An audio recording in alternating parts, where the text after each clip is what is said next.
gentlemen, yes, this is your favorite show, Sports Unfolded, with your favorite hosts, Eric and Ron.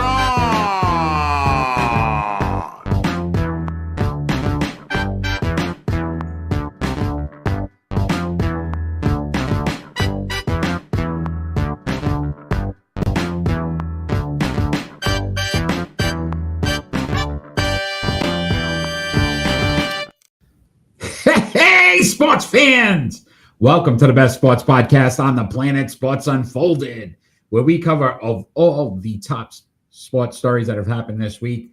I am your host, Eric. Main man right over there, Ron. How are you tonight? I'm all shook up. All shook up. I'm doing great. Wow, what a week this is for sports. we actually left stories out because there was just too many to cover this week, which is crazy. It's insane. About. It's insane. But super pumped to be here tonight. I hope everyone else out there joins us live. Join the chat. Our man Danny's already in the house. So Danny, hi, hello. Danny. We want to take some time before we get going to thank those that have made us more successful and put us everywhere. Let's start with our good friends there in Providence, Rhode Island, Ron. Absolutely. Tonight's show is brought to you by Sprout Co-working. For all your co-working needs, large or small, visit sproutcoworking.com. So again, if you're joining us live, join the chat. Let us know what you think. We also want to thank WDJY 99.1 FM in Dallas, Georgia, the Atlanta market. Thank you for all the support there, as well as SEC TV, Public Access Channel 12, putting us on every Tuesday night at 10 p.m. We appreciate the support there as well. And if you'd like to get Sports Unfolded in an area near you, let us know, and we'll reach out to them and see if that's possible as well. Absolutely. Ron, are you ready to kick this bad boy off? Oh, am I ever? I've been dying for this all day. All day. All day. He's been listening to Elvis, getting himself ready to go. Danny's here. Thank you, Danny. We did thank you already, but we'll thank you again, Danny. Thank you, Danny. Gracias, senor. And with that, Ron, we're going to move right into our leadoff story. The New England Patriots have moved to 9-2 on the season. Is it time to consider them a Super Bowl contender? Well, I mean, Elvis thinks so.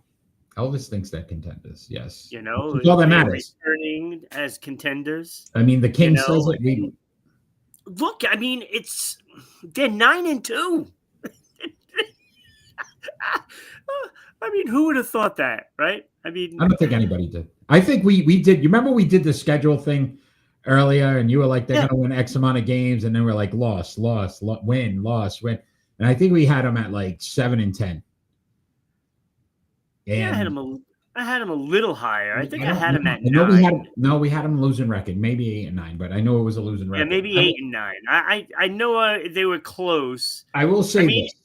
It would have been a great season just for that.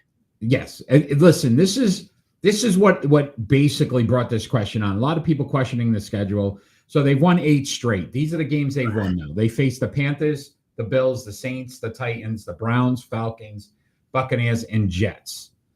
Of those teams, 2 have winning records. Of the remaining it's not their fault. I mean, the rest of the league sucks.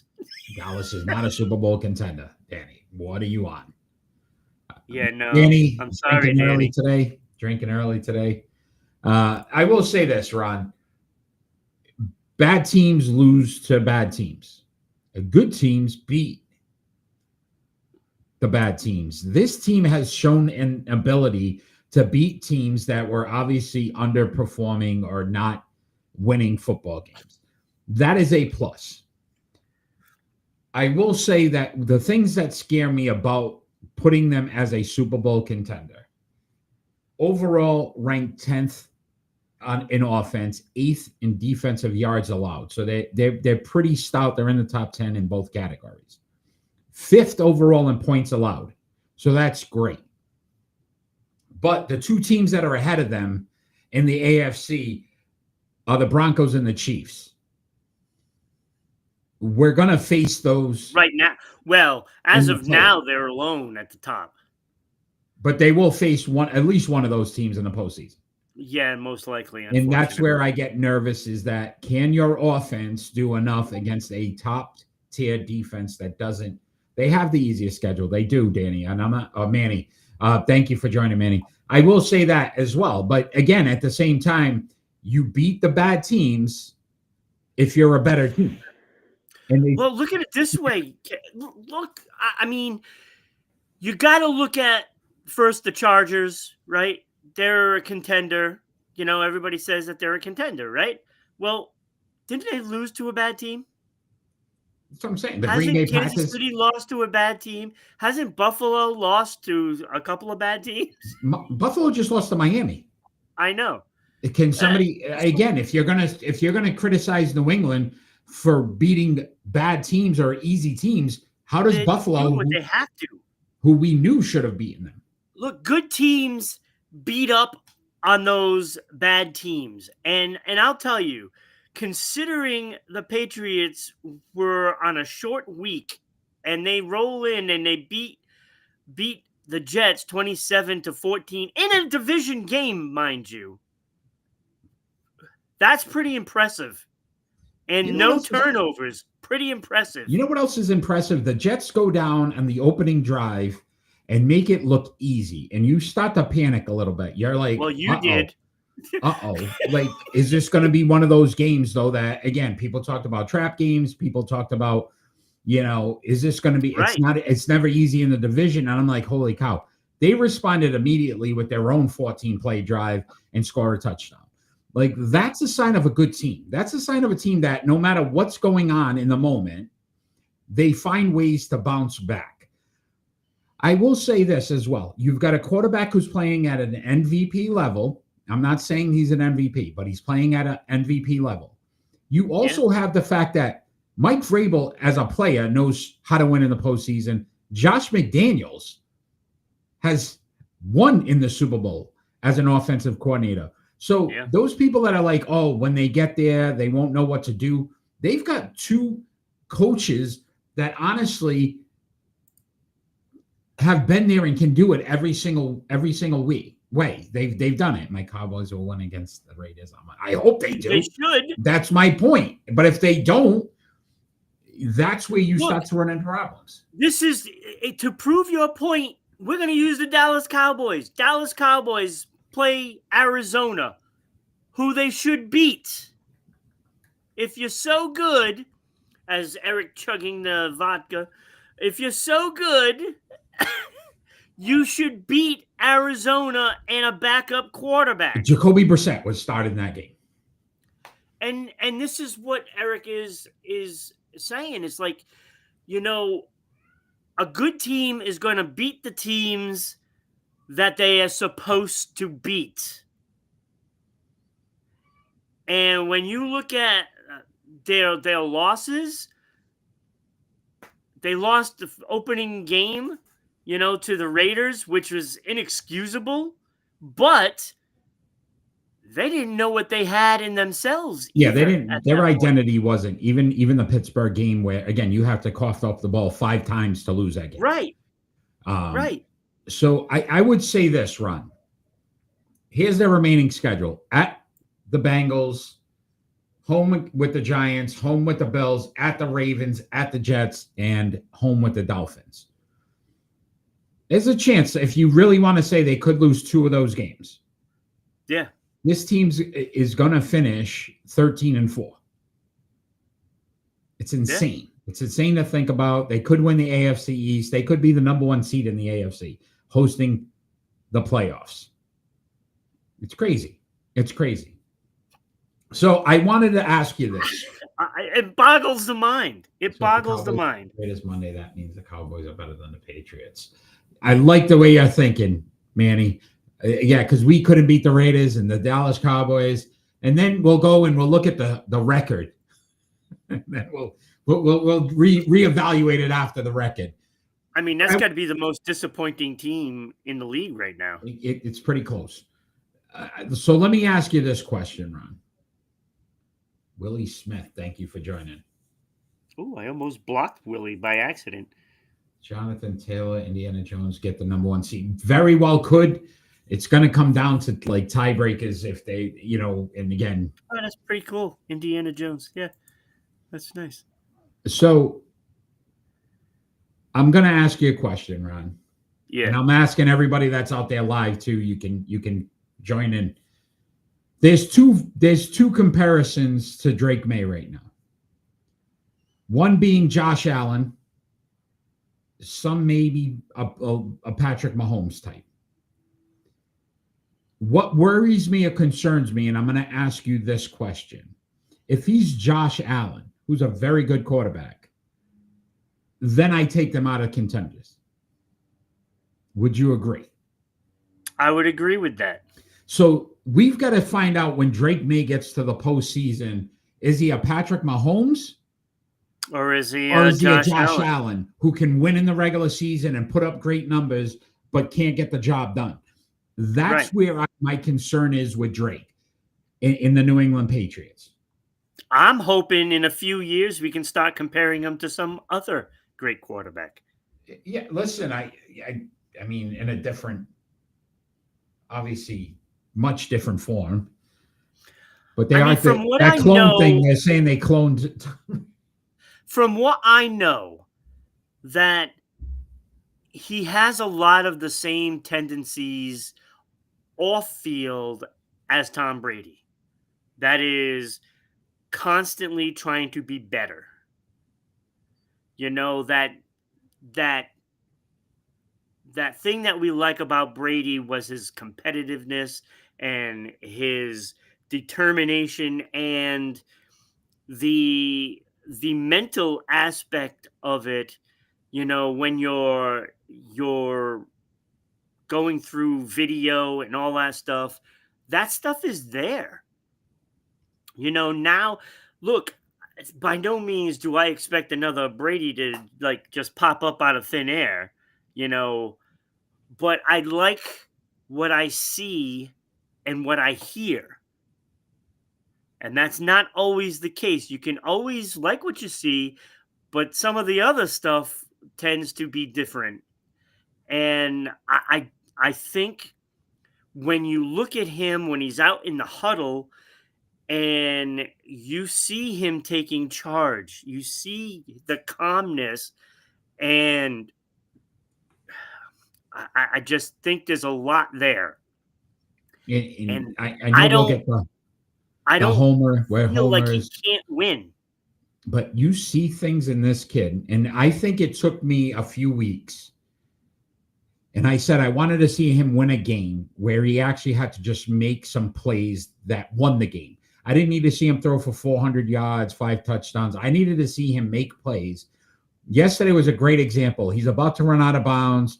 The Jets defenders start to come up, and then he just does this little flip to Diggs. Most of the time, quarterbacks are just running out of bounds. He's making plays to continue drives to get them in positions to score. Yeah, and he's always looking to make the pass, even when he's scrambling and, and I think even when he's running to try to get that first down, and it's always pass first, he's looking, and if it's not there, it's not there. He's not making stupid mistakes like that. Yeah, no, I think the defense as well, and you look at the way they are built, there are no big names. There aren't guys that you sit back and go, Drake May. I can't. But again, you look at what they've been able to build as a team. That's what's promising with the New England Patriots right now. You're not looking at superstars and it's that guy goes down. The fact that Keyshawn Boutte is being mentioned as a big loss last night, it blows my mind because Keyshawn Boutte to me was an average wide receiver. But with Drake May, with the way the offense is running, he's become a legitimate wide receiver in an NFL offense. And that's the things that the New England Patriots and a lot of these teams that are going to have to face him in the postseason need to be scared of, because who do you stop? And this is back with the Brady days where you start to look at guys and go, okay, well, who do I stop? David Givens. Who's David Givens? Right, exactly. But because Brady could have the ability to make plays and get everyone involved, the defenses didn't know who to key.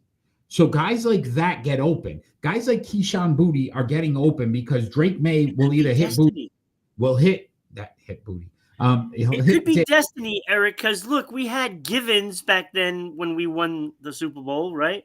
Now we have a Gibbons. See, I like what you're doing there. But listen, overall, yes, contender. Again, concern would be Josh Allen, Patrick Mahomes. Which one? I think a dark horse contender is fitting right now. I mean, look, Tampa Bay and Buffalo are their big wins, right? And when we go into the playoffs, are we going to see Buffalo in that first round? Are we going to see Kansas City in that first round? Whatever it may be, it's going to be a tough test because you look at those teams that are vying for those spots, Kansas City, Chargers or Denver, whoever falls in those second and third spots there are probably going to be who you're going to play. No matter what, it's going to be a good team this year. And I will say this. You've got to be able to win that game. Yeah, people you win have one to realize, game, and I'm happy. People have to realize this too, though. Winning builds confidence. Yeah. Across the board. Yeah. Like once you start to win, you gain confidence to say, okay, maybe they are the better team, but we know how to win as well. And that's what's going to be key for this team. So we'll obviously keep an eye on this as Patriot, but the coaching's been phenomenal. The quarterback play's been phenomenal. Who can outcoach Mike Vrabel right now? Not many coaches at all. Not many at all. All right, Ron, we're going to speak about another coach, and that was Brian Daboll, who was fired by the New York Giants this week. Is this a good move for the organization in Jackson Dart? I don't know. I would have thought that he would have been more successful there, but is the team just not ready to win? That's the problem. So I got to know how to win. We look at what he did with Josh Allen, and Josh Allen's transformation began with Brian Daboll really making Josh Allen a better quarterback. Yeah. And then I sit back and go, okay, you lose your number one wide receiver, Malik Neighbors. You lose Scatterboo, who's your number one wide receiver, running back. Supposed to win? Like you start to, that offense is built for a Brian Daboll to be successful. And this is what I mean about some of these organizations that continue to stay down, like the New York Jets, like the New York Giants. They just pull triggers so quick and get rid of these coaches that I don't understand how in 2022, right? He went to the postseason with Daniel Jones. They won a playoff game. Everybody was like, holy cow, he won coach of the year, to going to now he's the worst coach in the league. Yeah, I don't understand it. I don't blame him for the play calling. I blame a lot of this on Jackson Dart for not understanding how to slide, to keep himself out of positions where he's gotten 2 concussions because the kid decides he's going to throw head first into 250-pound linemen. You're going to get hurt. That's not a Brian Daboll thing. That's a Jackson Dart learning how to be smart about what he does with his body in those situations. Look, I'm not sold really on almost anybody on that team. The one thing that I thought, they had Neighbors. Like he looks like he's legit.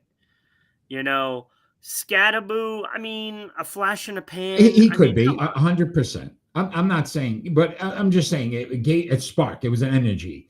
It gave them a little bit of that. So again, if you had Neighbors, you had Scatterboo, you start to look at it, they probably a little more successful than they are right now. Right. but other than that, like His Jackson best Dart, friend is Scott. yay, he's been a surprise, but he's not winning.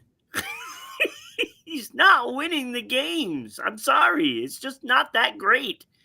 So He's not Bo Nix. yeah, Manny, again, his best friend is Scat. So it may be that he just has that same mentality. Jackson Dart, is just headbangers. It's going to kill him. It's going to kill him. So I wanted to go through this part of it, Ron, with you. Yeah. Here's some names. So I left some names off. These were the interesting names. And I just want you to say smart move, bad move. Okay? You ready? These are some of the names of potential New York Giants head coaches next season. We're going to start off with Mike McCarthy. Sorry. Bad move. I mean, did so well in Dallas, right? Like, this is think about what we're going to say right now. And these are potential candidates. Steve Spagnuolo, the Chiefs defensive coordinator. Bad move. Cliff Kingsbury. Bad move. Antonio Pierce. Oh, come on. No. Robert Saleh. That was interesting. He was absolute mess with the Jets. You're literally going to put him back in the same stadium with the same. What do you think? Bad move. Because he's in New York. I mean, if I'm him, I wouldn't want to go back to New York. I don't care if it's the same stadium. Still interesting. Lane Kiffin. Oh, come on. John Gruden. Maybe, right? Offensive I kind of like that. They need something. They need some toughness, and not from Jackson. And I will say this, that John Gruden's better. Like, he's going to want to go after everybody. So he will try to win every game at every cost just because. Yes. Brian Flores. That would be the one I'd hire. Wait, I think that would be a good one. There's been Bill Belichick. I don't. But, and then the last one, Jason Garrett. What? This is like some of these names I go, these guys were horrible. Why would they even be potential candidates? Wasn't he the offensive coordinator for a while? Yeah, and they sucked. And then he was Dallas Cowboys forever. Stunk. Let's get these guys that haven't won or can't win at the big level, and let's bring them to the New York Giants because that's Flores would be the one I'd hire. I agree. I think he did a good job with Miami. I think that was just a bad ownership. To me, it's not even close. Things happen there in Miami. It's intriguing, but if I'm the Giants, I pull that because that's a media market to begin with. That gives you every headline in the Post, the also Times, takes everything. Off everything from your players because you can just go on some tangent and nobody will be paying any attention to what the score is. I will say this: if I'm the New York Giants, though, and they do hire John Gruden, please make sure he doesn't have an email address. That's all I ask. Okay, we don't need that again. All right. So good luck to Brian Daboll. I'm sure he'll pick up a job as an offensive coordinator somewhere next season. Absolutely. I could see that. I don't even think it's going to be too long either. Yeah. It'll be like day 2 of free agency. But we'll see. We'll see if any of those guys. Actually, don't have to wait for free agency for him. It'll be day 1 after the Super Bowl. He gets hired. Agreed. All right, games of interest for week 11. Ron, what do you have? You don't want to mention? Oh, Brock Purdy likely to start. Is this a good move for the 49ers? I mean, I question. Mac's done pretty well. I mean, not great, but well.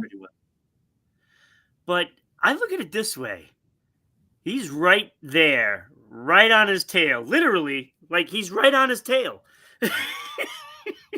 And Brock Purdy, if he doesn't win his first game, there's going to be chance. You watch. But my question would be this. we saw it with New England, and probably the only move that Belichick, when you talk about what caused this whole thing with the Patriots, Brady, Belichick, the debate, whatever, right? Yeah. You could sit there for hours and we could have a conversation. The one thing that I will say that was probably the biggest piece of them winning is that Belichick just said, listen, I'm sticking with Brady. He's winning games. He's got the team on his back now. Regardless, we're just going to ride it and see what happens. The 49ers, to me, going back to Brock Purdy is almost like New England saying, hey, we were going to go back to Bledsoe.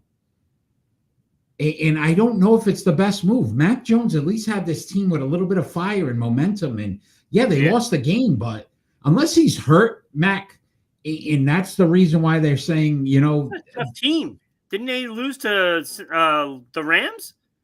Yeah, who's a very good team. So it wasn't, I don't know. I think it's a mistake, but, again, I sit behind a computer monitor and just speak my mind. So. Yeah, all right. I don't know. It'll be pretty interesting. No, move on.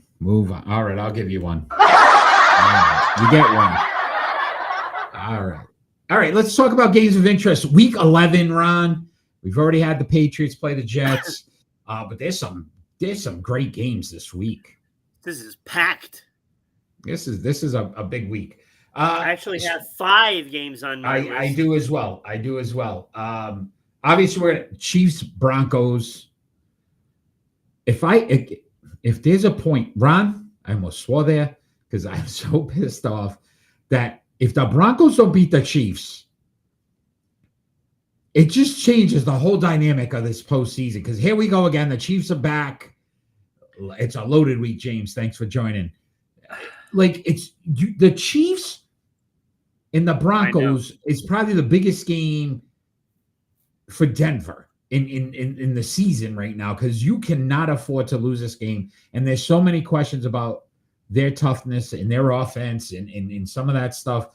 If the Chiefs win this game, I can almost consider the Broncos dead. Chiefs are cooked, and that's the other aspect of it. The Chiefs lose, right, they may be done. Exactly, and that's what you got to do. You have to take them out. You have to. Denver has to win this game. And look, in that locker room, you just got to let them know everybody thinks that you're going to lose this game to the Chiefs and that this is the Chiefs division. It's up to the players to understand this. The Broncos were up. They were going to kick the field goal and a field goal block, which never happened. It's just those little things. If you're going to get over the hump, you need to beat the big bad giant. And this is Denver's time. If they don't do it now, I mean, holy cow! Next week we're going to be all upset. Problem is the Chiefs aren't going to get 25 points in the fourth. Nope. Chiefs got a good defense. Broncos have a good defense.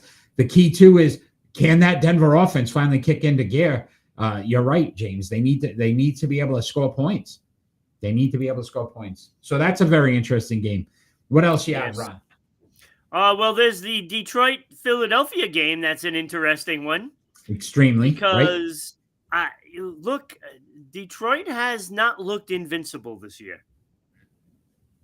And now they're going up against the team that, went all the way last year and hasn't looked exactly really great, but they always find a way to win, and that's what champions do. They find a way, and Detroit needs this. I think they need this win to instill and to put in that confidence that they are a good team. Well, I will say if they lose this, they're toast. They're 6-3 right now. The Lions have to win this game.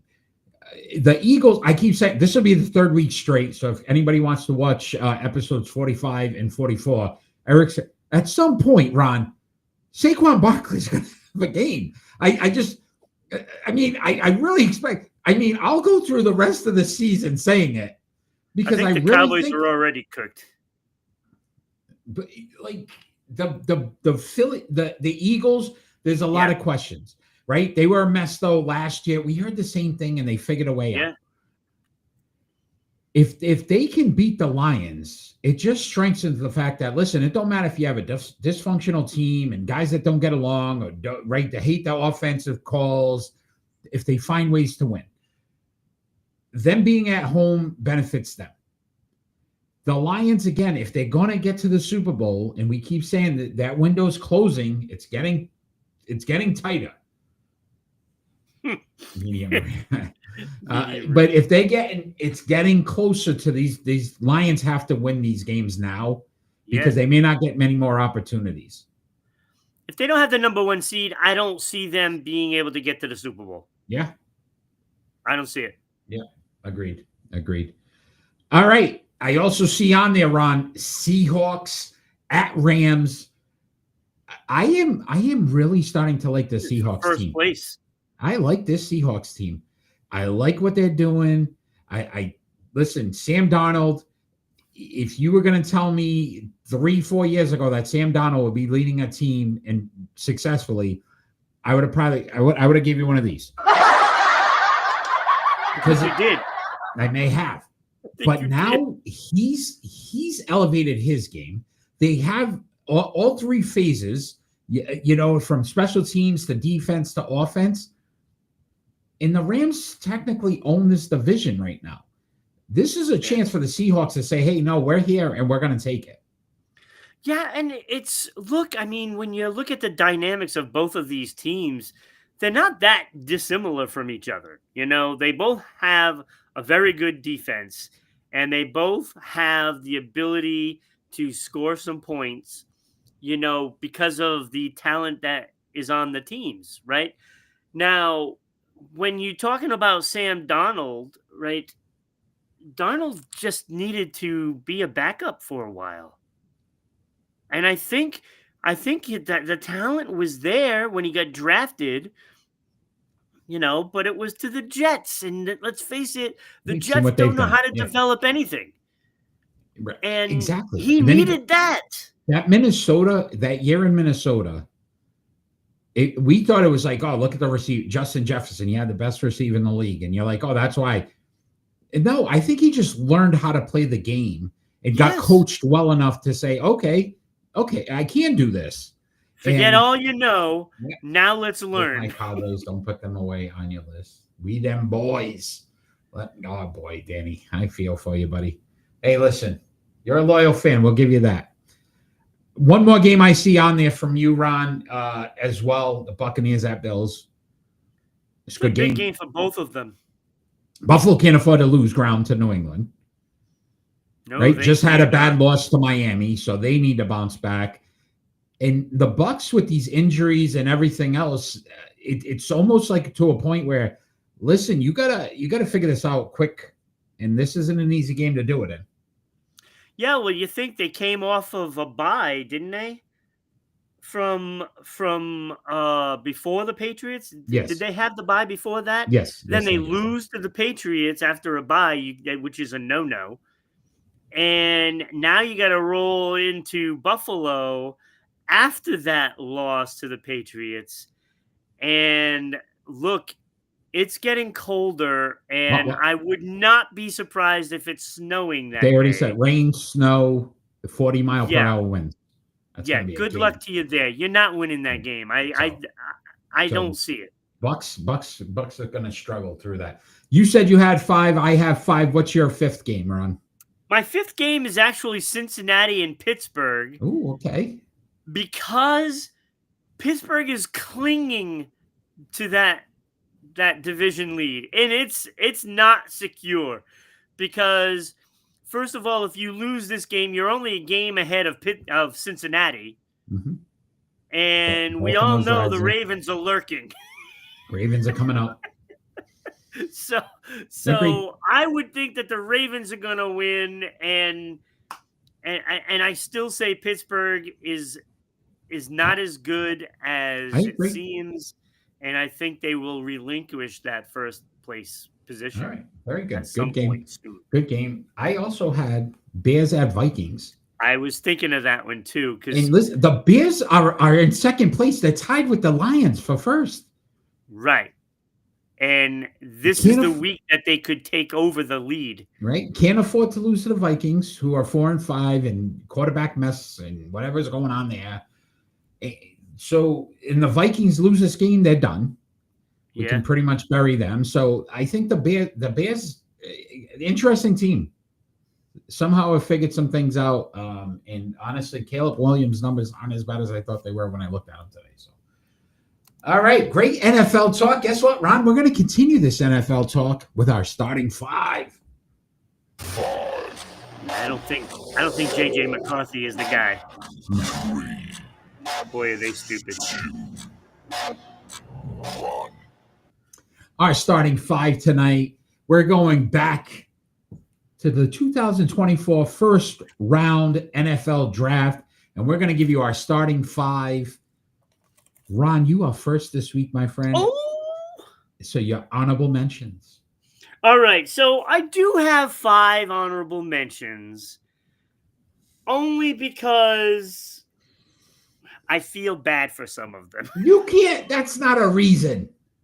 Go ahead. All right. So honorable mention I have is Marvin Harrison Jr. Again, I feel bad for him because he's got nobody throwing him the ball. He has good numbers. His numbers weren't bad. He does have good numbers. And so I felt bad for him. Okay.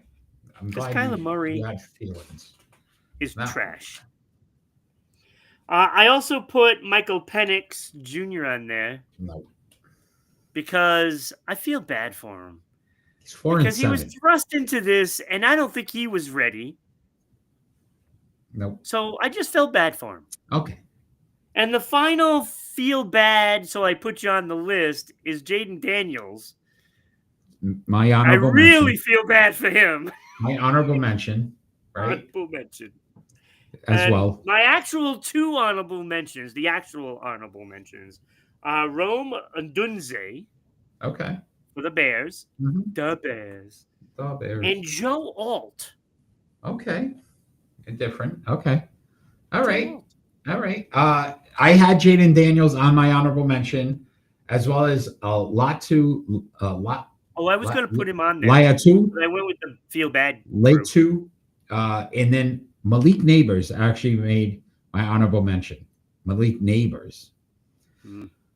So let's get into our starting five. If these would have been our top 5 picks in the NFL draft last season. At number 5, who do you have, Ron?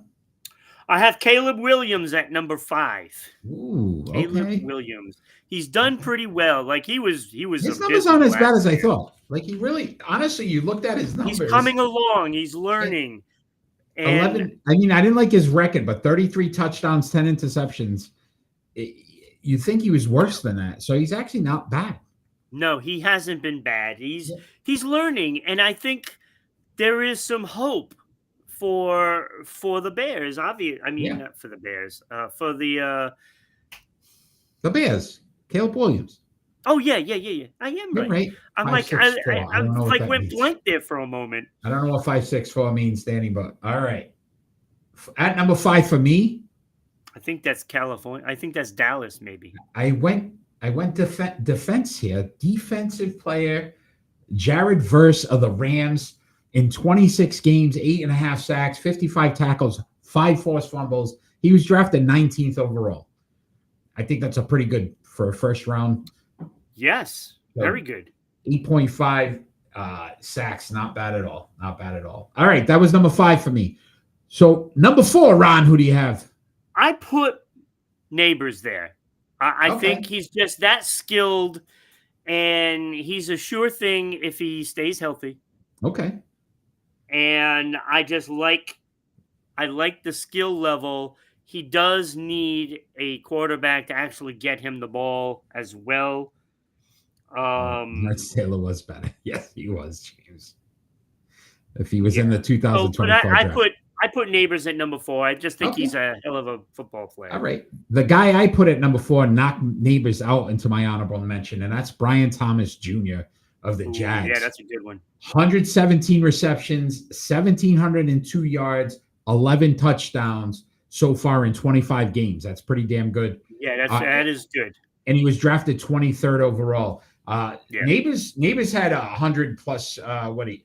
Neighbors 127 for reception, so 10 more receptions, but more yardage and more touchdowns for Brian Thomas Jr.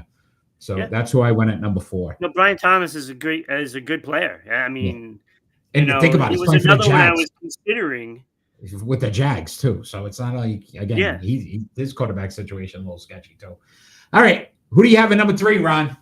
Number 3, I have Jared Verse at number 3. Ooh. The man is good, boy. Okay, he's going to be a one for the next decade. Yeah, right. He's not going to be an LT though, James. We'll agree with you. But no, he's very good. Look, he won Defensive Rookie of the Year. Yeah, agreed. Oh, and then he's backing that up. Look at the Rams' record this year. Yeah, that's good call. Yeah, he's a big part of that. You lose Aaron Donald, you get yourself a just as not just as good, but a very good quality defensive player. He might be back in the draft. All right, I like it.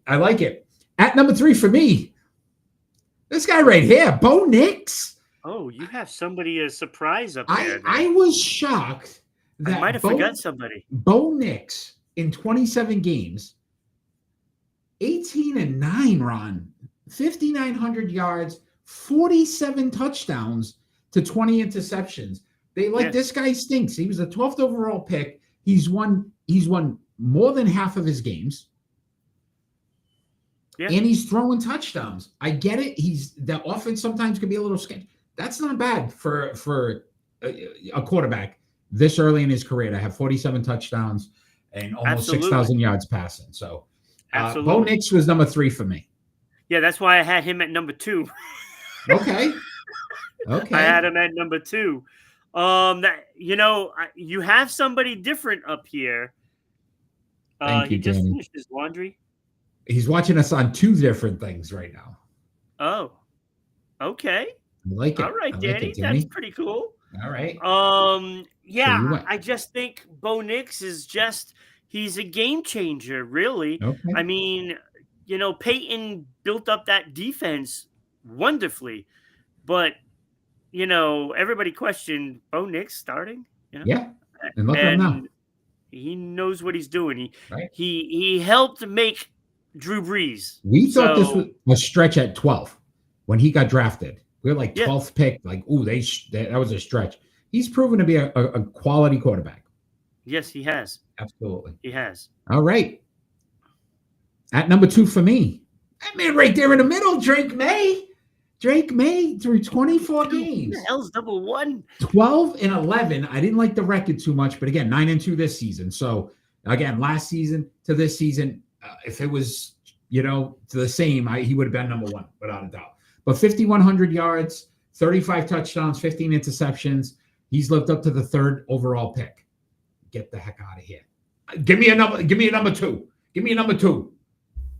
Go ahead, James. Out of the 2024 first round, Drake May, number 2.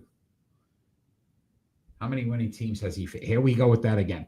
Has he beaten the teams he's supposed to? Absolutely. He's got this team at 9-2 right now. Is James a Dallas fan too? He is a Dallas fan.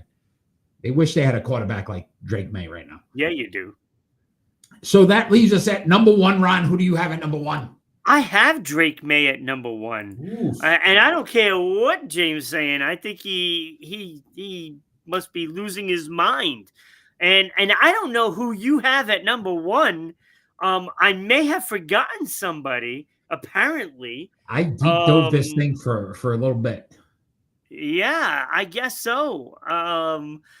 But I mean, he's done so well, like the poise, and he's been under Here we go. the center, most of the time. There's 5, they rank 5th with plays from under the center. I don't know who has a better receiving core? New England center, with the center. I don't know. Who has a better receiving core? The New England Patriots or the Dallas Cowboys? Oh, that would be Dallas. Who has probably better defensive players, more well-known defensive players on their team? Oh, that would be the Dallas Cowboys. Be the Dallas Cowboys. But yet the New England Patriots are winning games. Yeah. Okay, James. And Dak Prescott, number 1. New England is solid, though. Thank you. You know who I have at number 1, Ron? In the 2024 first round picks, Brock Bowers of the Raiders. Oh, I did forget Brock Bowers. In Oh, my God. 23 games, Ron, 144 receptions, Oh, 1,577 man. yards, 8 touchdowns, 13th overall pick. I think they got a steal in that guy because he is by far going to be one of the best tight ends in NFL Yeah, I would have history. had him at number 4. Oh, Brock Bowers. So I got to 1 for me. slot down those. Caleb Williams is now All right. Diggs is a honorable beast, mention. James. Diggs is making some plays. Diggs, talk about turning your career around a little bit. Diggs definitely did that. I did forget Brock Bowers. I Brock forgot. Bowers, number 1 for me. But That great. was good. That was a very good draft. There was a lot of good players. And Yeah. I was like, There's wow. some that are in the second round too, like Yeah. McConkey. Yeah. Cooper DeJean. Yeah. Yeah, absolutely. Kool-Aid. Kool-Aid. All right, Ron. We're going to talk some NBA. We've tried this well with the NFL tonight. This was great, though. All right, Nico, your boy Nico Harrison was fired by the Dallas Mavericks this week. I was holding the car. I almost said Cowboys. Are you surprised it took this long? Yeah, I probably would fire him the day after he made the trade. So I started looking at it. I did some numbers here, a little bit of research. He was hired in 2021. He hires Jason Kidd, right? We think that was a pretty good hire. February 2nd, 25, he trades Luka Doncic for Anthony Davis. Obviously, there were other pieces. And I would have fired him the next day. But, however, he didn't get a chance to have his full roster out on the floor. Yeah, because Davis is always hurt. Right. So I mean, that lineup could actually be pretty good. And now, if they decide to unload everybody, hold on, because you got to hear this part. So June 25 of 2025, he drafts Cooper Flag, number 1 pick overall. The team's gone 182 and 158 while he was at the helm. And actually 23-19 in the postseason. So 54, almost 55% winning percentage. They've won games. Yeah. We are so far ahead of our time, Ron. This is why when you say we are the best sports podcast on the planet, we called this Cooper Flag possibly being a bust last week. He needed Cooper Flag to be spectacular, to save his job. That's where I said I think that Cooper Flag is a bust because he didn't do enough to at least make people feel like Nico Harrison. You gotta love Daddy. Yeah, donkey. Don't like a donkey. But you know what I mean? Like, so we said it last week was Cooper Flag, and I think Dustin had jumped on and he had said it. By the way, congratulations to Dustin and his high school football team beating the state champ from last year, and now are playing tonight as well. So that's really cool for Dustin. We wish him well. One of our Sports Unfolded fans as well. This is where I think we were so far ahead, though, Ron. We called it. Flag is not doing enough to make people forget about Luka Doncic. That's why Nico Harris got fired. Nico Harrison.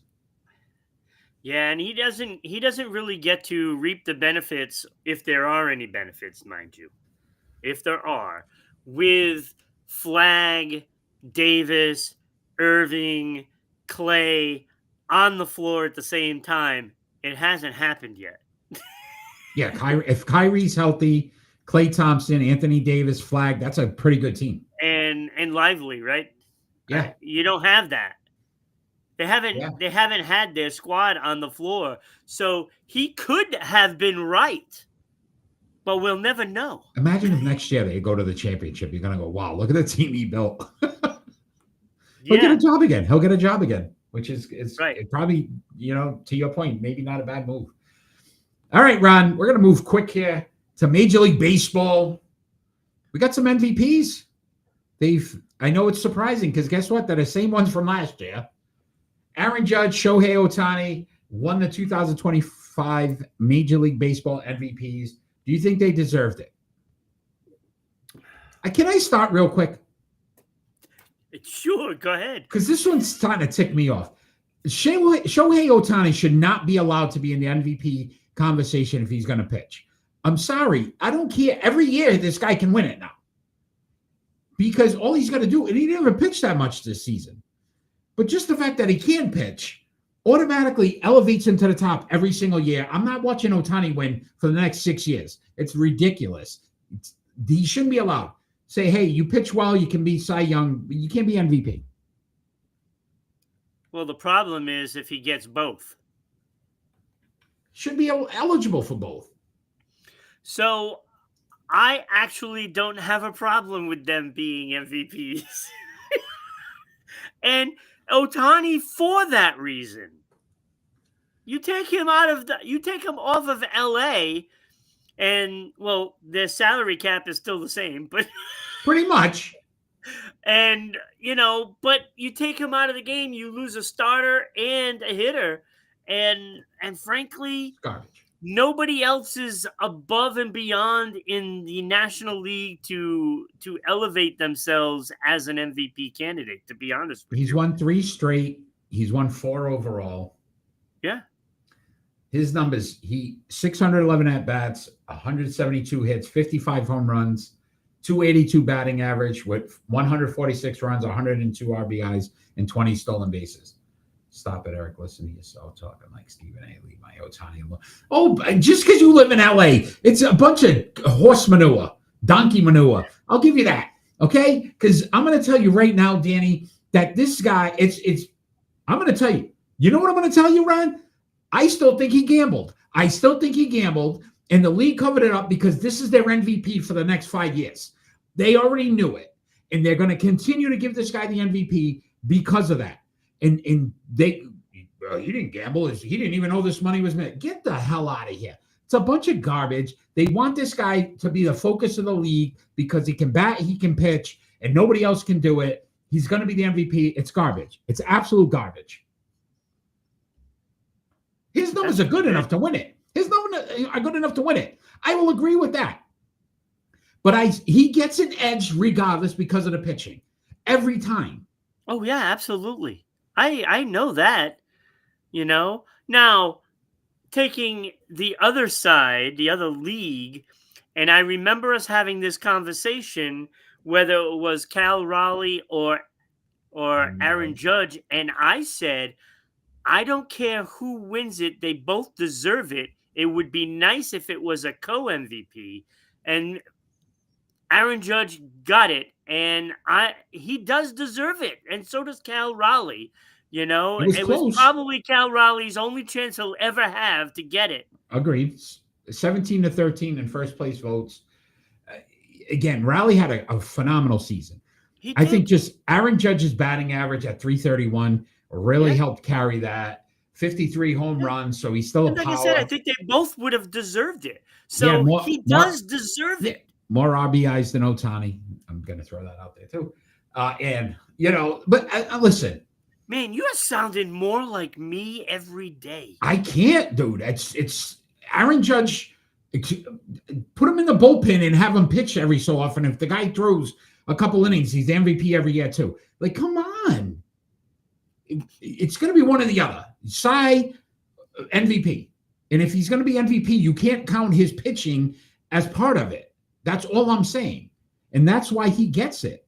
I mean, the only other candidate is Schwarber. Agreed. I'm not saying he shouldn't have got it for just his batting. He goes in the next season automatically as the MVP favorite because he's going to bat and pitch. Automatically. Yeah. Like, there's not even all those other guys are second place no matter what happens. Because if he throws 20-something games and he wins 15 of them and he hits 45 home runs to 50 home runs, who's getting it over him?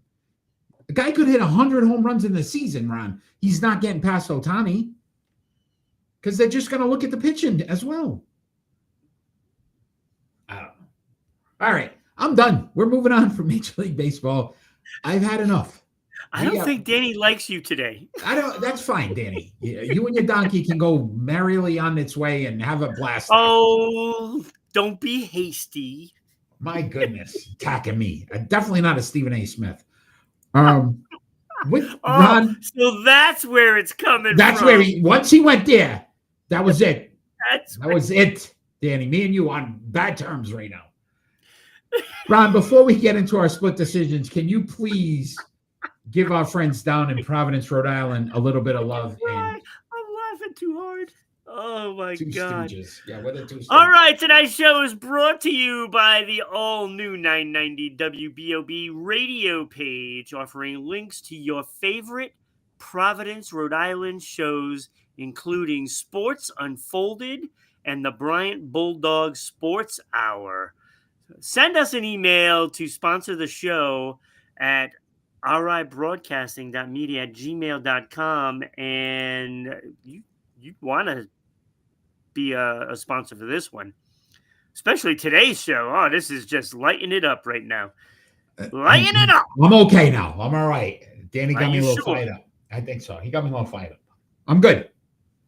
He's on fire. With this, Ron, it's time for split decisions. Wait. Whoa.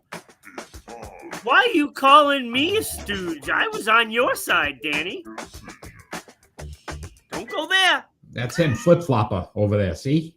Flip-flopper, Danny.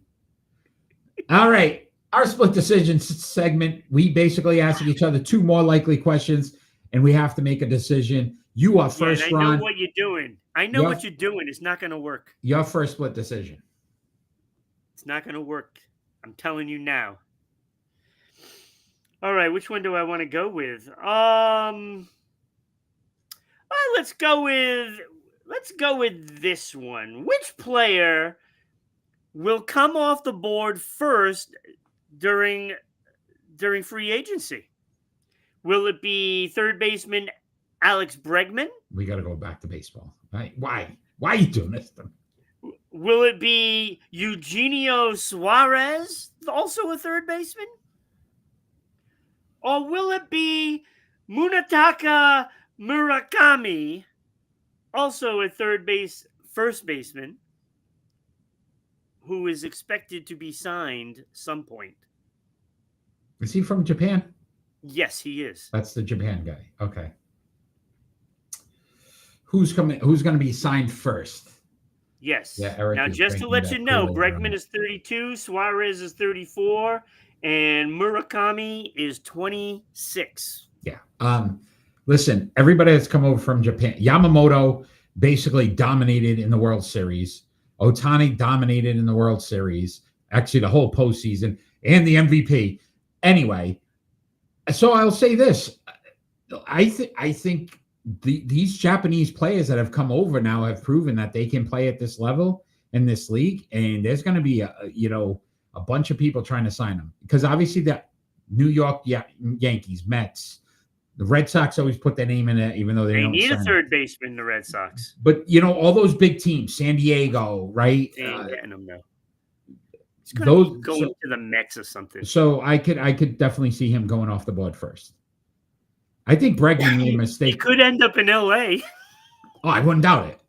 Because they will want somebody to be friends with Ohtani. 100%. So they can gamble. And that'll sign for $2.3 million a year. Go gamble together and have a blast. All right. Your first split decision. Wait, what was your answer? The Japanese guy. What was his name? I don't know. It's with an M. Murakami. Yeah, I don't know.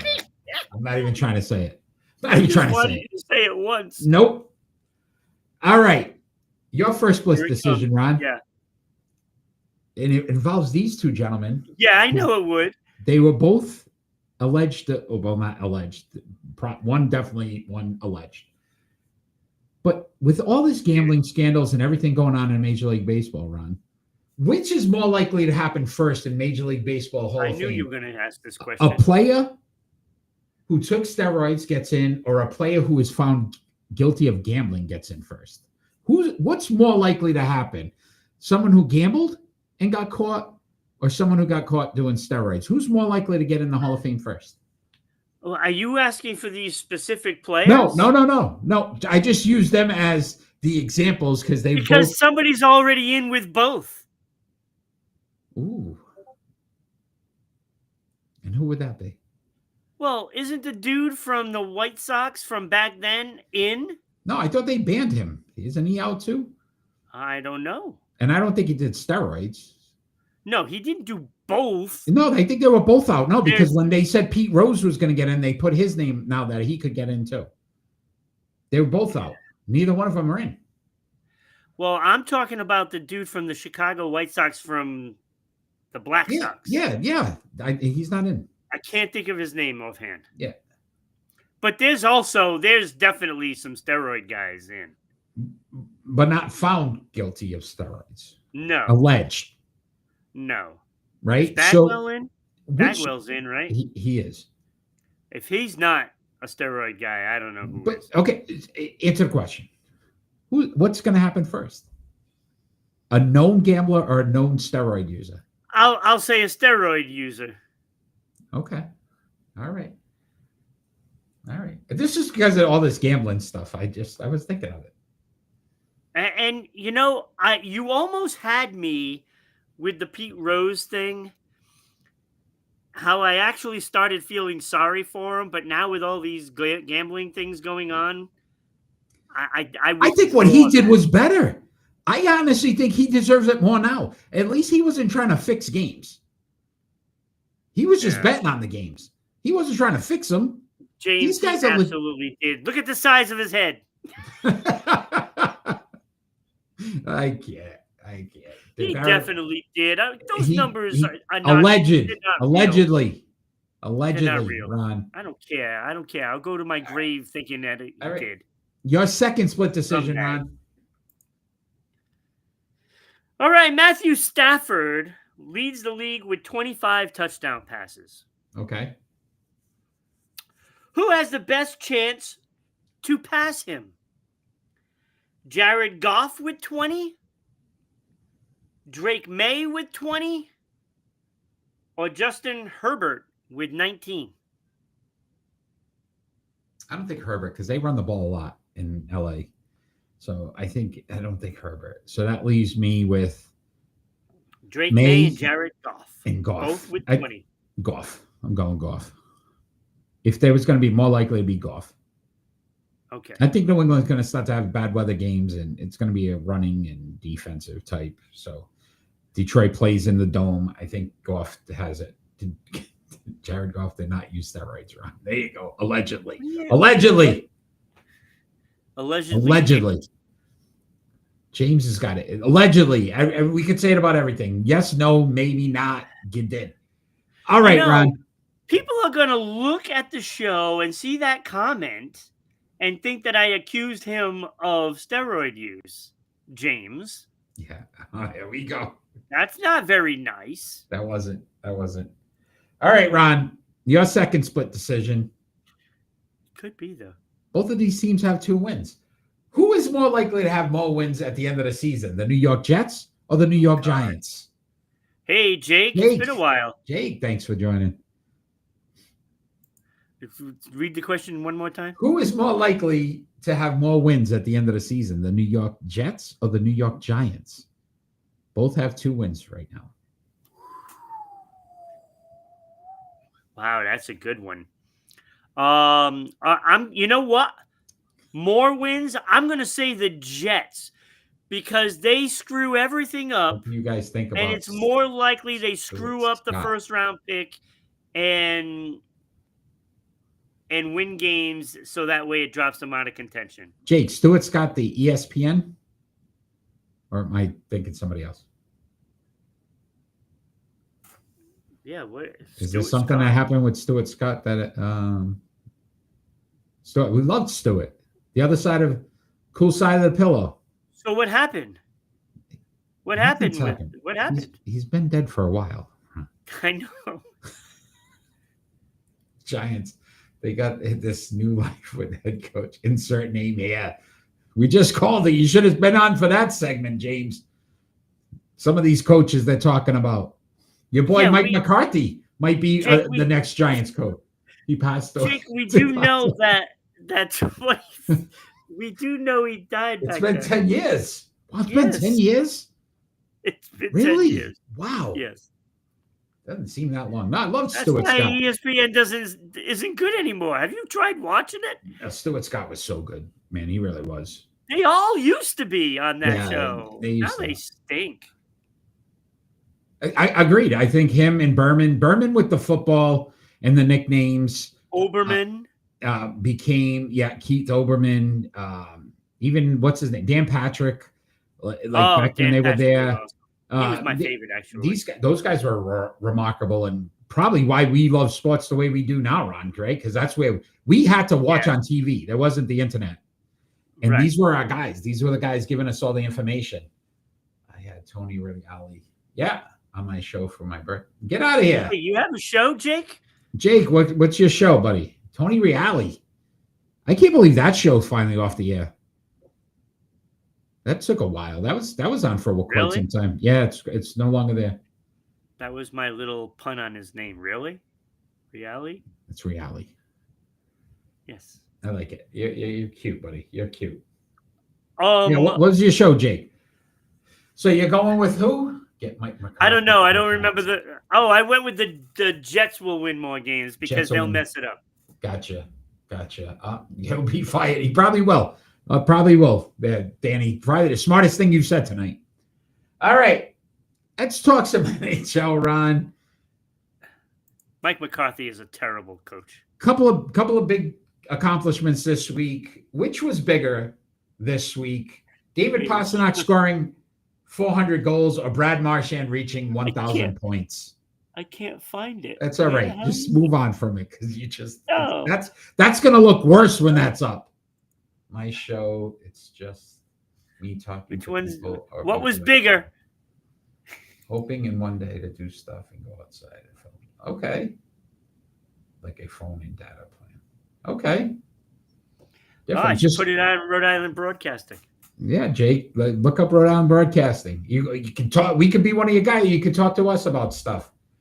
David Hasselhoff. Send me a link. What is going on right now? David Hasselhoff. Horsenoff. I don't even know. Jake, send me a link to ribroadcasting.media@gmail.com. Send me a link for it so I can check it out. All right. Which was bigger? Marchand or Pasternak's accomplishment this week? Whoa. Pastrnak scored his 400th goal, and Marchand scored his 1,000th point. I just got an ad. I'm watching 4 ads. Awesome. That's great. Keep watching it because we get a penny for that. Hey, a whole penny. All right. Ron, I'm retiring right now. I'm done. We got 4 cents. They don't even make pennies anymore. How the hell are they going to pay us? I don't know, but he can always add bits to it too. But how do they pay us if they don't make pennies anymore? I don't know. You have to send 5 bits, I guess. 5 pennies. We need 5 people. We need nickels now. We need nickels. All right, I'll start us off because obviously you've gone off the rails for a second. But I would say they're both solid accomplishments. But Pastrnak, in the amount of games that he's done it in, 775 games to get to 400 is pretty impressive. It is. 12 players are currently active at 400. 12 players currently active at 1,000 points. So it's kind of crazy that you would think these great accomplishments, but there's 12 players in both of these categories right now. Obviously, who I feel bad for? Phil Kessel. He's still a free agent, mind you. He has like 996. Yeah, somebody sign the guy, let him get to 1,000. Come on, Boston, sign him. At least he can 4 put the points. puck in the net. He could get 4 points. Yes. That's horrible, man. I'd be so upset. I would too. But, 1,116 games for Marchand to get to 1,000. So he's less than a point. And ever since you explained that to me, I've always looked at the game differently with hockey. Pastrnak in 775 games, right? 400 goals and 400 and what? He's well over a point a game. Yeah. So I think what Pastrnak did is honestly more impressive. It's impressive, but it's not bigger. Ooh. It's impressive. but it's Okay. not. So you bigger. think 1,000 points is bigger? I think 1,000 points is a Hall of Famer. Oh. And, look, as far as left wingers go, I have maintained that Marchand has been one of the best, and I think if I might add, right now on my all Ron team, Marchand is number 2 behind Kaprizov for left wingers. He is still, in my book, the second best left winger in the game at his age. Because he can do everything. He can play. He's good defensively. He can kill penalties. He can do it all, and he's got that 1,000 points, and that solidifies him in history. Really. Okay. I mean, there are a bunch of players that are like Rick Middleton has like 996 points. Not a Hall of Famer. Can you put the email out for Jake? No, that's fine, Jake. We could do that for you. So while we talk, Pasternak's only 143 points away from 1,000. I gotta find it. Yeah, no, he's gonna get there too. Like realistically, if that's what you're saying, then that's why I say even more. Pasternak is gonna pass 1,000 points for sure. So, can you see that? I don't know if you can see that. No. Oh, now that's really bad. Just type it in the chat. Yeah, I'm gonna type it in there. Let me just get type there. it in the chat. What's bigger, Rot? Shut up. Rot. Let me tell you this, dear. Why do you keep attacking me? You know what I ate? I didn't eat yet because I was doing the show. Okay, maybe that's why. Maybe I'm hangry. And you're egging me on, and I've had a little too much vodka. Whatever it may be. Whatever it may be. Danny, I still love you, buddy, because you bring life to this show every single week. We appreciate that. Jake, tonight, James, Manny, you guys have been awesome. Everybody's been awesome. I love right it. In the chat there, Jake. That's send that email out to Rhode Island Broadcasting, and they'll check it out and see what we can do for you. Ron, we're gonna move on, and we're gonna talk some more hockey with our pick and roll. It's time for pick and roll. It's my boy way down over there. 6 Boston Bruins players have scored 400 goals for the Bruins. We are going to rank them from 6 to 1. And those players are David Pastrnak, who newly inducted into that category, Johnny Busick, Phil Esposito, Patrice Bergeron, Brad Marchand, and Rick Middleton. Jake sent that email. You are first, Ron. Thank you, Jake. You're picking just out of curiosity, where do you think I have Patrice Bergeron? In the middle somewhere. Okay. Just curious. Just curious. Okay. All right. He's number 1, baby. 1. I don't even have to list anybody else. They don't deserve to share his space. All right. So you are by far horrible at these things. Go ahead. If he's number 1, all right. So number 6, you might be surprised. You might have him at number 6. I have Johnny Busick at number 6. What? Yes. Oh! Yes. Over 1,500 games played, 556 goals. Awesome, right? 813 assists. Awesome. 1,369 points. -5. He's got 92 game-winning goals. Again, these are good numbers except for that minus. 2 Stanley Cups, 2 All-Stars, 2 Lady Bings, and he's a Hall of Famer. Every time we say Bing, I think of Friends. I can't. Bing! Happy Gilmore. What are you doing, James? James is just randomly putting stuff out there now. I don't even know what David Hasselhoff came up and Happy Gilmore. Well, Happy Gilmore, he's a Bruin fan. Oh, But yeah, he didn't score 400 goals. Okay, No, maybe 400 penalty minutes. very true. Go ahead. All right, so Busick, I have at number 6. Wow, I'm That's surprised. That's a surprise for me already. Yeah, I have Rick Middleton at number 5 with 1,005 games played, 988 points. He has 448 goals. He is a plus 175, but only 59 game winners, which was surprising to me. And only one All Star, and he also won a Lady Bing. Bing! Nothing else. Number 4, I have my boy Patrice Bergeron at number 4. Yes. Sorry, Patrice.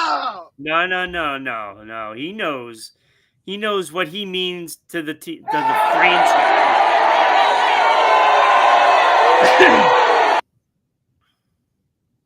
Are you done? That's the Bruins fans right now. That's on me. Yeah, okay, I'm I sure. would never do that. Patrice Bergeron, 1,294 games played. The man was a plus 289. Best on this list, by the way. I can't. 427 career goals, 613 assists. He's got 1 Stanley Cup, but he's got 6 Selke awards for the best defensive forward in the league. That is unbelievable. He was one of King Clancy. And what is that, you ask, Eric? Yeah, what is that? It is for leadership and humanitarian. Oh, great. I'm so happy. It's great. He also won the Marc Messier Award. He did. For leadership. Look, I love the guy. I love the way he plays, but not all my favorites are the best players, you know? Although he's great, he does it on both ends of the ice. Ron told you Eric is drinking 2. Wait, 2? Who else is drinking? Too much Kool-Aid. Oh, too much Kool-Aid. Huh? Could be. Well, we mentioned Kool-Aid before. We did. Look at this. Hashtag Kool-Aid. Kool-Aid McKinstry. Hashtag Kool-Aid. Number 3, I have Brad Marchand. Wow. 1,116 games played. He's got 1,000 points, 435 goals, 565 assists. He's a plus 282, 83 game winners, so a couple more game winners than Patrice Bergeron, and only 7 away from the same plus minus. He's got 2 Stanley Cups. One with the Bruins. Yeah, one with the Bruins. Okay. He's a 4-time All-Star, which Patrice Bergeron surprisingly didn't play in an All-Star game. Yeah, I'm none. stunned. Yeah. I cannot even. I thought he was in one, but I guess not, which is a travesty because he deserves more. So I had him just a hair above Patrice Bergeron. He does have natural scoring ability, and he's a great skater, great defensively again. But David Pastrnak, number 2. 775 games played, 402 assists. 402 goals, 455 assists, 857 points, more than a point a game. So he had to be better than the rest of them as far as I'm concerned. 66 game winners already. So when you start figuring out those numbers, he's going to surpass everybody that's below him, right? Yeah. Well, he's already passed Rick Middleton. Yeah. Does not have a Stanley Cup, though. Nope. But he does have a Rocket Richard trophy, which is for goals in a season. He's a 4-time All-Star. He hasn't won any hardware yet. But if they keep playing well, All right, just You move never on. know. Keep going. Never know. Oh! He might have one at the end of the season. But number one still is Phil Esposito, 1,282 games, 717 goals. That's pretty impressive. You have to be really fortunate to get there. Yeah. And even if you work out the numbers, you can't project 717 goals. 873 assists to go with that. So a lot of times Bobby Orr shot the puck, it went off his butt, and then right onto like Wayne Cashman's stick. 1,590 points in those 1,282 games. Way above. So definitely more than a point a game. He's got a plus 252, which is better than Pasternak, because the Bruins scored so many goals back then. Yeah. It's ridiculous. 118 game winners, which is the most on the list. That's an incredible number. 2 Stanley Cups, 8-time All-Star, a Hall of Famer, of course. But here's where it completely separates. 5-time Art Ross Trophy for the most points in a season. 2-time Hart Trophy for MVP. 2-time Pearson Award, which is voted as the best player by the other players. And that is why Phil Esposito is number one. And right now it's not close, but... And 2 Stanley Cups, by the way. And those 2 Stanley Cups. I think I said that. All right. We saw this a little different, but all right. I went Rick Middleton at number 6.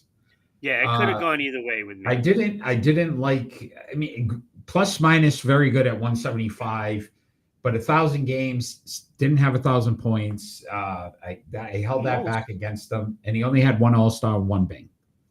Yeah, that was the part that hurts him. Right? But just didn't for points per game, it's better than Johnny Busick. Agreed. But Busick did win 2 Stanley Cups. So it could have been either way. So at number 5, I went Brad Marchand. Wow, and again, really? 435 goals, so 120 goals less than Busick. And also less than a point per game as well, both of these guys. I like the plus minus, but again, 4 All-Stars, 2 cups. Yeah, but he won 2 cups too, so. Yeah, but I liked the 813 assists and the 550. I like that piece for Busick, so that's why Busick at number 4 for me. And I get it. I just felt like 100 plus more goals, almost 300 more assists. Really, I mean, this is what we're doing. I went Patrice Bergeron at 3. Again, I think the one cup hurt him. His numbers are really good too, but again, none of these guys did the point per game except for the last 2. Or more than a point per game. So right, that's why. But 6 Selkies, the Clancy, the Messier, and a cup for Bergeron. 3 through 6 can go really any way. Yeah, and then I also had Pasternak at 2, and I think, like you said, if you add 500, 600 more games, he's going to probably surpass Phil Esposito. But right now, maybe he's not there. I don't know. That's hard. Points. I'm saying maybe the goals. Yeah. But I mean, I think he can do it. I'm not saying he can't. I think he can because he's pretty durable as well. Yeah. So again, great list though. Great players. You don't realize how many amazing players the Bruins have had. Yeah. You know what I mean? And so, I know. Well, I know. You know what I mean? Like, people think about it. This franchise has been, had some major players in history of the NHL and we didn't even talk about the defensemen too. Yeah, I mean, exactly. They've had some great players. All right, that was a great list, Ron. It was a great list. I like it. And it's funny too because like Bergeron's my second favorite player in history. I'm waiting for the question. But well, who's number one? Go ahead. Okay, thank you. That would be Terry O'Reilly, who couldn't, really score. He was more fists than anything. But there's always those guys that you gravitate Yeah. towards in any sport. You know what I mean? Absolutely. Like I got the guy back there. Ty Loft, for me, is one of my favorite Patriot players of all time. Absolutely. I don't think he was the best Patriot player of all time, but he's just always been my guy. I don't know. You fall in love with certain players. So yeah, 100%. Yeah. 100%. I like the never quit, never die attitude that certain players have, and Yeah. you don't have to be the guy that just drops the gloves, and Bergeron wasn't, but he was in those corners. He was doing his job, and don't even come with me at the Ovechkin thing.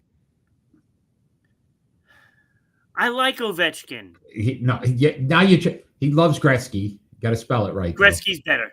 Gretzky's better. Sorry. Gretzky, I'm not 100%. The funny part is I like Ovechkin more than I like Gretzky, but Gretzky's a better player. If that makes any sense. No, but okay. How doesn't that not? I don't know, Ron, but we're going to move on to predictions. Sure. So last week, I picked up a game. It's gonna be down to the wire. 8-2 last week, 7-3. Dustin couldn't join us. He's coaching, but he did give me his picks. So I have Dustin's picks as we go through as well. Danny 1-2 last week. James, you're live, man. No excuse. Get on here. Jake, if you're still on, make some picks tonight as well. We'll get your name on that list as well. But we're going to start off in the NFL because there's some big games this Sunday, Ron. The Detroit Lions at the Philadelphia Eagles this Sunday. Who do you have? I'm going to go Philly. I'm going to go Philly at home. I just think that they just get it done. And this is about the time where they started turning things around last year. And again, they were the same thing last year. They were like flip-flopping and not playing very well, but still winning. And I think they're going to keep doing that. But now I think it's for real. James went Detroit Lions. Dustin also went with the Lions. But I'm agreeing with you, Ron. I'm going Eagles. They make things ugly. They're at home. Third week in a row, Saquon Barkley's going to have a game, and he carries them to a victory. So I went Eagles here. Come on, Jake, Danny, let's go. Get on the board. Detroit at Philly. What do you have? All right, I'm moving on. Another big game, NFC West matchup this Sunday. The Seattle Seahawks at the Los Angeles Rams. I like the Seahawks a lot, but I can't pick against the Rams at home. And the way Stafford's throwing the ball and just moving it, I went Rams here. I also went the Rams. It's a scary one too because these two teams are really good. Agreed. Especially defensively too. Anything can turn the game. Could be a sack, could be a big pick. Who knows? And I don't know. But I like Stafford a little more than Darnold. At this point in this season, yeah, Darnold's pretty damn good. And if Darnold can win this game, he proves a lot to a lot of people. James went Rams. Dustin went the Seahawks. So Seahawks, they only picked for the Seahawks out of that. One more NFL game, Ron. We got the Kansas City Chiefs at the Denver Broncos. Who are you taking? I'm taking Denver. I think the defense is too good for Kansas City right now. I'm going Chiefs here because every time I think the Broncos figured something out, they find a way to screw it up. And if you can't put up points, I think Mahomes can do just enough. Dustin went with the Chiefs, and James is going with the Chiefs. You're on an island by yourself with the Broncos. All right, NHL action, Ron. Got the Boston Bruins at the Montreal Canadiens. Believe it or not, both of these teams are really good this season so far. I'm going Montreal here at home, though. They play much better at home.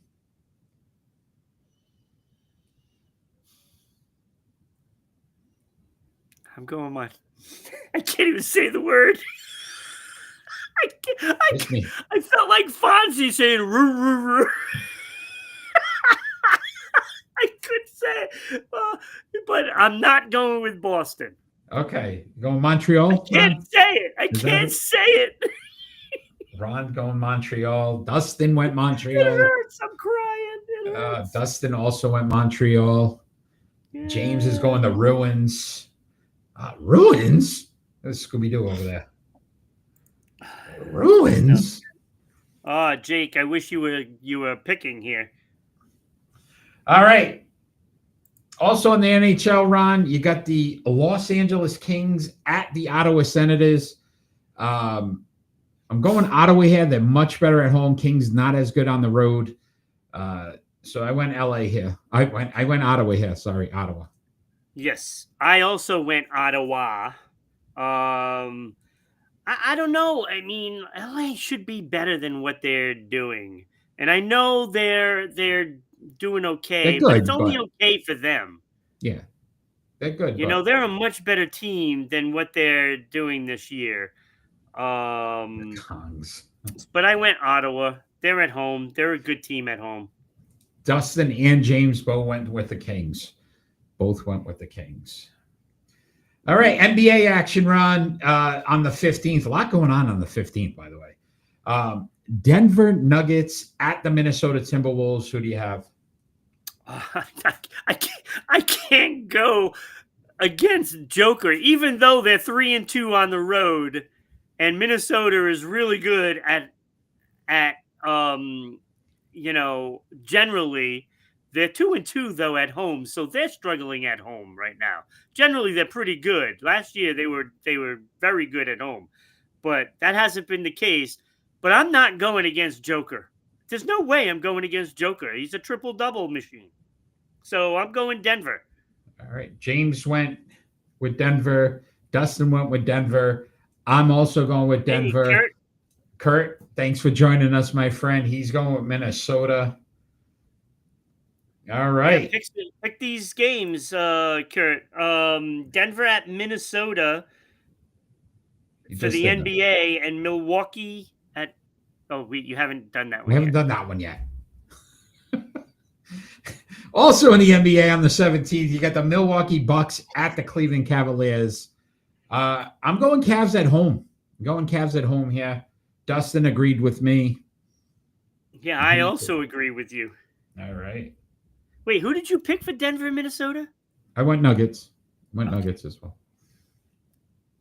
Because I didn't write it down, and I'm like, wait, what happened?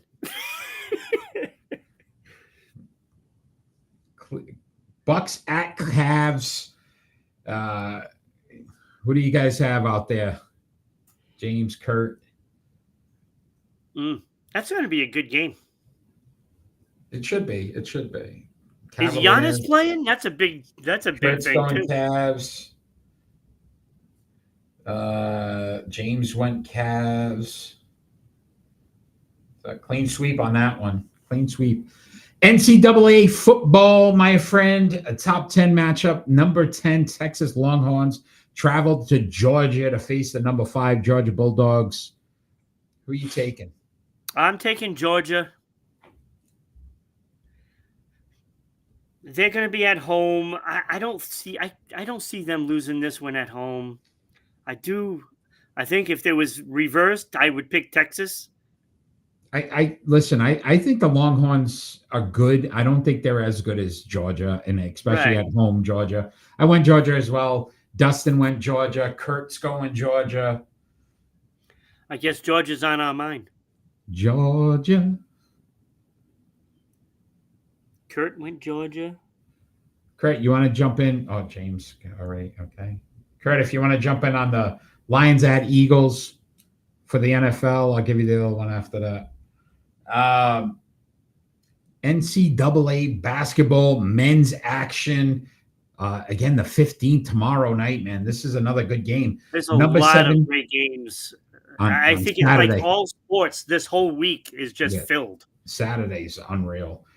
Number 7 Weekend. BYU Cougars at the number 3 UConn Huskies. NCAA men's action. Good matchup, but I'm going UConn at home. I went UConn as well. James going UConn. Kurt's going Lions on that one. All right, Kurt. So Kurt, Seattle, Los Angeles Rams. All right. And then the college basketball one, Kurt, if you got that. Dustin went BYU. Only one that went BYU. Does he know something? He might. Kurt's going UConn. All right. Also on the 15th, my friend, NCAA women's action. Number 2, South Carolina Gamecocks at number 8, USC Trojans. That is a great game. Kurt's going Rams. All right. Kurt, Chiefs at Broncos. What do you have? Is it me that's up? I'll go. I'm going South Carolina. Listen, big matchup coming up with the UConn ladies and South Carolina. I think they're both looking at that game. So James going USC. He wants that because he wants UConn to. I think that's why he's going there. I'm going South Carolina here. Yeah, I'm going South Carolina as well. Kurt going USC as well. All right. Dustin went South Carolina. Dustin went South Carolina. Kurt's going Broncos. This is great. We have everybody jumping in. This is awesome. Kurt, you want to do the Bruins at the Canadians NHL as well? Ron, if you want to put up the Hall of Fame voting, we can do that while we're waiting for Kurt. So Ray Bork, Mark Spitz just got in. We're really excited about that. Voting still going on for the NBA currently. Go to the Sports Unfolded Sports Poll page on Facebook today. Cast your votes for one of these gentlemen to help them get into the Sports Unfolded Hall of Fame next month. That's Kobe Bryant, Dwayne Wade, Tracy McGrady, Ray Allen, and Vince Carter. Those polls are up right now. Kobe leading in that. Kurt's going Boston. All right, Kurt. One more. Kings at Senators and the NHL as well. And for Major League Baseball, Ron, Ty Cobb, Duke Snyder, Stan Musial, Al Kaline, and Tris Spica. Right now, Ty Cobb leading in that one. Again, check out Sports Unfolded Sports Poll page on Facebook today. Cast your vote. Help get one of these gentlemen into the Sports Unfolded Hall of Fame. Check out the website as well. All of the inductees are there. Kurt's going with the Kings. All right, got it. And also Rhode Island Broadcasting, check out their website. There is a link there as well if you'd like to check out the Sports Unfolded Hall of Fame for yourself. The Hall of Fame looks really nice, and I hope people go check it out. You know, you can get there. That's where to find the Hall of Fame right there. And you can get there. There's a link right on the Sports Unfolded page on Rhode Island Broadcasting, so you can get there from that. I really recommend you seeing it because it's pretty awesome. It's pretty awesome. It's pretty awesome. Thank you. Ron, before we get into our final thoughts, let's thank those once again that have helped us continue to grow. First and foremost, let's thank those in Providence, Rhode Island, 990WBOB.com. They put us on every Saturday morning at 10 a.m. We appreciate the support locally. That's awesome as well as our friends out in Dallas, Georgia, 99.1 WDJY FM.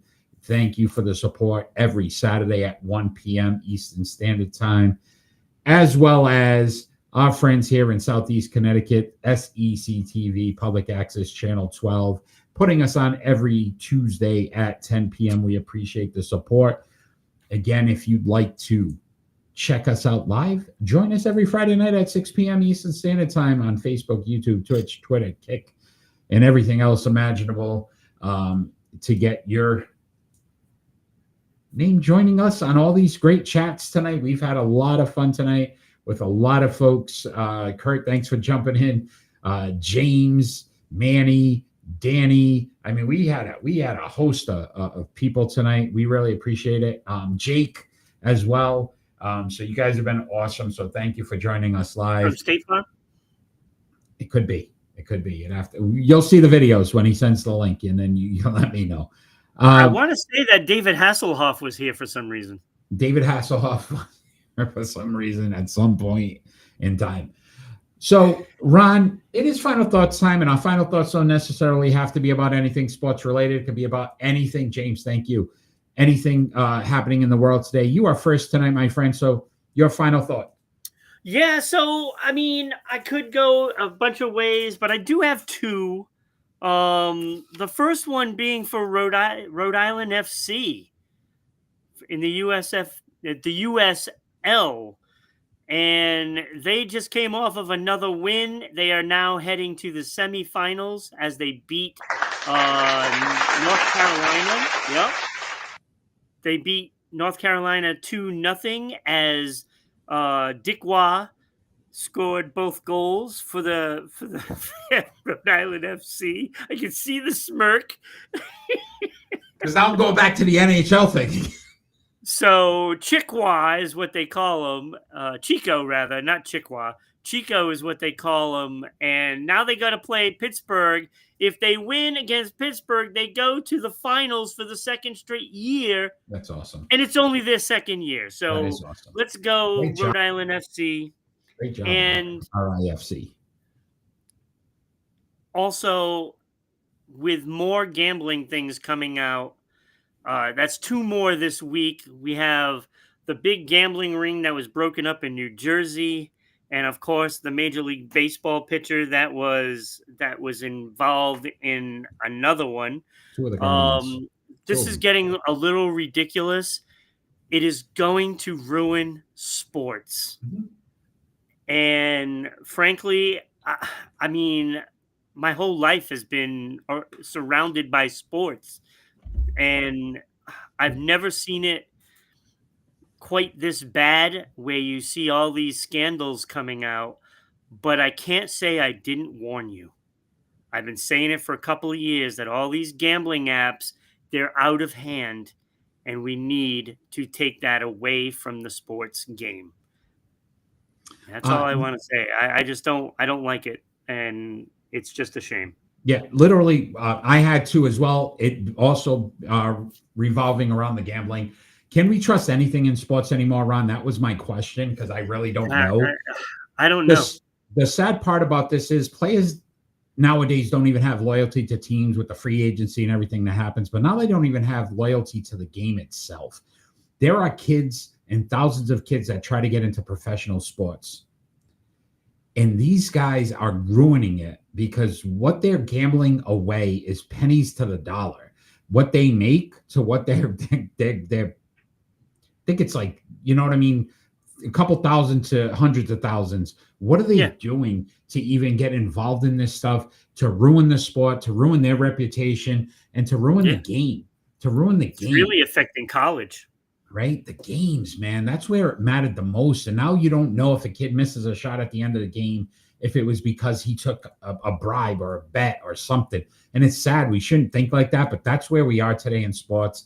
I really hope they figure some of this out. I agree with you 100%. I'm glad you brought it up. My second final thought, I want to welcome for a first time, and this is how big this sport is going to get. Pickleball? The Indianapolis Clowns selected former 11-year Major League Baseball player and 2018 World Series champion Jackie Bradley Jr. He is the first pick in the inaugural Banana Bowl player draft. So now Banana Bowl is actually going to have former Major League players playing those games. What they've done with the sport and making it like just a change from everything that we knew about baseball to making it entertaining, fun for the fans. And now you're going to have professional baseball players possibly being on some of these teams. That's crazy to think about. I hope he does well. And hopefully it opens the door for more Major League Baseball players, though, because I'd love to see some guys towards the end of their career that could still play, but maybe not at the Major League Baseball level, to have an opportunity to do some of this stuff, have fun, and then be more involved with the fans. Has Jackie ever really been Major League Baseball level? I mean, he had a year or two where he was decent. Okay. All right. So that is my final thought. Again, I want to thank all those that joined us live tonight. You guys were amazing. Thank you for all the support. Awesome. Hopefully, you tell some of your friends, have them join us next Friday night at 6 p.m. as well. And Ron, all those that are going to join us after, check out our social media platforms, like, share, follow us. We are continuing to grow. All of our friends out in Dallas, Georgia, thank you for the support. WBOB, thank you for the support. SECTV, thank you for the support. But the most support I get every single week, Ron, I want to thank you for joining me tonight and having a great show. I appreciate it. And I hope everyone out there appreciated it as well. We will see you again next week, Friday night, 6 p.m. Eastern Standard Time, right here, Rhode Island Broadcasting, Sports Unfolded. Come join us. And all we ever ask for every single show is that we finally get peace on earth. Have a great night, everybody. We'll see you next week.